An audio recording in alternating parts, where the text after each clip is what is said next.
This is KGW News at Sunrise. Coming up this morning, a mother in disbelief.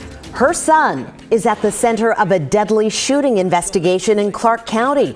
He was the armed robbery suspect deputies were chasing when one of them accidentally shot that man, who was another officer. Hear what the mom has to say about this entire tragedy. Plus, we're continuing to share memories of Portland's former Portland mayor, that is, Bud Clark. We had a conversation with a man who talked about saving Bud's life back in 1997 after an accident on a river rafting trip. We're going to share that story with you here in about 5 minutes. And just 6 months after Tokyo, the Olympics return. The 2022 Winter Games are underway, and you are looking live at a picture of the Great Wall of China, all illuminated for the Games. Hey, David Molko, who just joined our KGW team, is going to be with us during the Olympics. And David, Oregon certainly is well represented in Beijing. Good morning, guys. Just kicking it off here. Honored to be an Oregonian, at least my first couple weeks here. 4 skiers, 1 snowboarder from Oregon are on Team USA this year. It includes a couple first-time Olympians who are going to go for gold. We're going to introduce you to all these guys coming up. A lot to watch over the next couple weeks. Olympic action underway. Of course, the opening ceremony live right here on KGW tomorrow morning, starting Rod Hill at 3:30 a.m. Wow. Before we usually start, they will start. You tell me there's something on TV even earlier than when we start? That's crazy. Hey, a shout out to you folks in the Dalles this morning. You have good visibility and it's comfortable. 47 right now. Your temperatures today will be fairly steady, and you are expected to get some afternoon sunshine developing. Not much wind in the gorge either. And we're mild here in the valley. Portland right now 44, solid cloud cover like yesterday. There's a little drip out there, some patchy drizzle around, a passing light shower. By noon we should be dry, 46. And then later today, we'll look for some sun breaks and about 47 at 5 p.m. Rod, thank you. New this morning, we are continuing to follow that deadly shooting of an off-duty Vancouver police officer. KGW News spoke with the mother of the robbery suspect deputies were chasing moments before that fatal shot. Devin Haskins joins us live from the newsroom with more on that conversation. Devin. Yeah, Brenda, KGW News spoke with Eva Segura from her home in Yakima, Washington. Her 20-year-old son, Julio, sits in the Clark County jail facing multiple charges, including first-degree attempted murder. Investigators say Julio robbed a convenience store Saturday night. They say he then took off in a getaway car, only to ditch it miles away because police were chasing him. Julio went to a nearby home and started banging on the door. That home belonged to off-duty Vancouver police officer Donald Sahota, who then got into a fight with Julio. Julio stabbed Sahota several times before trying to get into the house. That's when Clark County Deputy Jonathan Feller arrived, fired several rounds from his rifle, killing Sahota. You just saw Julio Segura's mom, Eva. She paints a very different picture of her son. She says her son helped her pay rent, pay the cell phone bill, and run errands, among other things. She says her son also struggled with his mental health. He wasn't okay. Maybe that's why he acted like this time. For the officer who died, I'm very sorry to his family. Julio Segura's bail is set at $5 million. Again, he's in Clark County Jail right now. Deputy Feller is on leave during the investigation. Drew? All right, Devin Haskins reporting live from our newsroom this morning. Of course, over the course of the pandemic, a growing number of people are realizing they need help dealing with issues like anxiety, depression, and addiction. But getting that help right now can be a real challenge. We talked to the CEO of LifeWorks Northwest. She told us that mental health professionals are trying to meet the need. They're trying to take on even more patients. But again, she says it has been a real challenge. We have this collision of increased need, lessening of the workforce, and it's just led to, honestly, a crisis in our field where we're having fewer and fewer. One of the issues, like we've seen in a lot of industries right now, staffing shortages. So LifeWorks Northwest has about 575 employees, which may sound like a lot, but there are more than 90 job openings for that provider alone right now. And we talked about finding mental health care being a challenge. It certainly is. But the fact is, there's also always someone to talk to, thanks to this line that's on your screen. It's the number for the National Suicide Prevention Lifeline. It's 1-800-273-8255. That line is available 24 hours a day, 7 days a week. It has been almost a year and a half now since the most destructive wildfire in Oregon history, and investigators are still looking for answers. They believe someone started the Almeda fire in Ashland in September of 2020, but there have been no arrests. It's not from a lack of trying, though. So far, 18 different law enforcement agencies have been involved with the investigation, and that includes the FBI. About 2,500 homes and businesses burned in the fire, and 3 people died. All right, let's get to 2 more local headlines right here, and we start with police investigating another deadly shooting. This one happened yesterday afternoon in southeast Portland. Police found a man who was shot and killed near 119th and Stark. They also found a second victim with a gunshot wound just a few blocks away. That man was taken to the hospital, and he is expected to survive. Also, a newly released report shows in 2021, 63 people died in traffic crashes across the city. That's the most Portland has seen since 1990. This is according to PBOT's Vision Zero traffic crash report. It also notes a dramatic and alarming increase in pedestrian deaths. 27 pedestrians died in traffic incidents last year. That's up from 18 in 2020. And the majority of those victims were homeless. You can read more about this report on our website, KGW.com. And that's a look at some of our local headlines. We are hearing more stories this morning about former Portland Mayor Bud Clark, who died earlier this week. One man says he helped save Bud during a whitewater rafting trip years ago. This happened in 1997.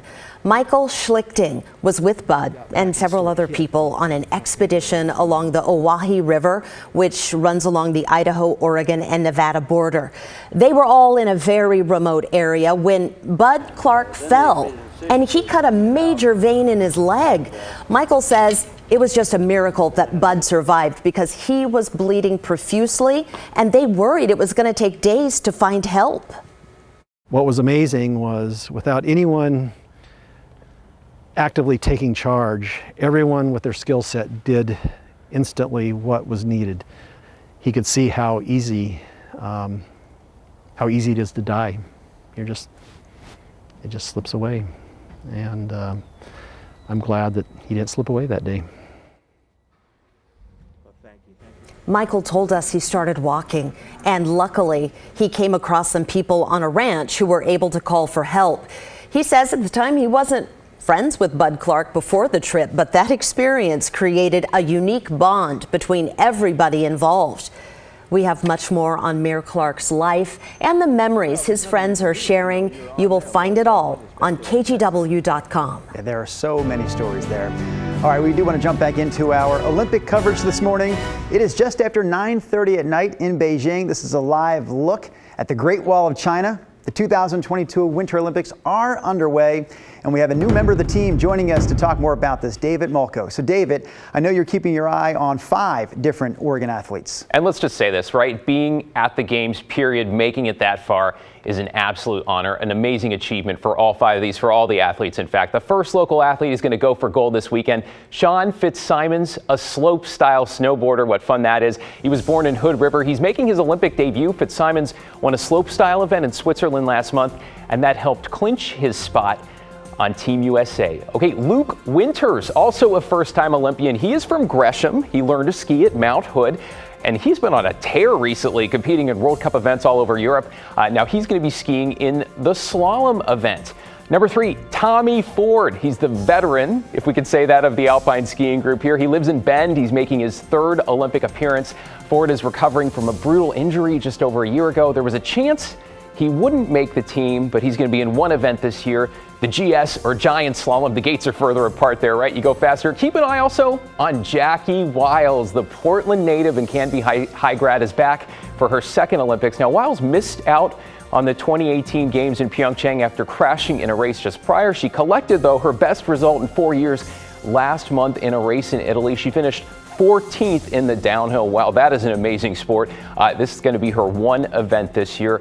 Finally, local Olympian skier Asa Miller representing the Philippines. He was born in Portland, went to Lincoln High School here. He is the only athlete, though, representing that country who's going to carry their flag at both the opening and closing ceremonies solo. Now, Miller is competing in slalom and giant slalom. Of course, you can read more about the athletes, the local athletes, at kgw.com. Check out some other Olympians from the Pacific Northwest. A lot to celebrate. Okay, Team USA won 23 medals in 2018, finishing 4th overall. Great on the medal count there. Snowboarder, Red Gerard took home one of those medals when he was just 17. Coming up in about 10 minutes, how 4 years later, he's making films and traveling the world while loving his sport more than ever. So, David, you mentioned Asa Miller in that report, who went to Lincoln High School. I know you're new to the area, but if you go out the back door of the studio, if you jump across the walkway there, you will actually enter into Lincoln High School. It's the building right next door to us. That's amazing. We are close to fame. I love all the flips and stuff that they do.